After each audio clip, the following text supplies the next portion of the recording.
Russian President Vladimir Putin has been hardening his rhetoric over the situation in Ukraine, saying the war in the country's east looks like genocide. Russian-backed rebels have been fighting Ukrainian troops there since 2014, and tensions have been growing as Russia amasses troops on the border. Meanwhile, U.S. President Joe Biden discussed recent talks with Mr. Putin in a call to his Ukrainian counterpart.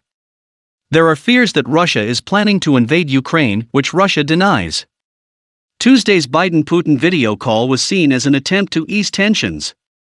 Washington and its allies have warned the Kremlin of tough sanctions if it again attacks its neighbor. Russia has accused Ukraine of provocation and sought guarantees against eastward Nato expansion and deployment of weapons close to Russia. Ukrainian authorities have said Moscow could be planning a military offensive at the end of January, although U.S. officials say it is not yet clear whether President Putin has made a decision. The Russian president's remarks on Thursday were aimed at addressing the issue of discrimination against Russian speakers beyond Russia's borders, many of whom live in the Donbas region of eastern Ukraine.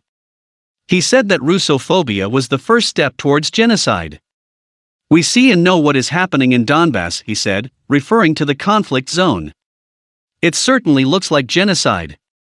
White House Press Secretary Jen Psaki rejected the remarks, saying Russia was known for escalating its rhetoric and misinformation, "So I think we have to take their own efforts to communicate to their public with a grain of salt." Mr. Biden briefed Ukrainian President Volodymyr Zelensky in a 1.5-hour phone call on his conversation with Mr. Putin 2 days ago. The two leaders discussed the security situation around Ukraine and the prospects of activating the peace settlement, a Ukrainian presidential statement said. Mr. Biden also spoke to leaders of NATO members close to Russia's borders.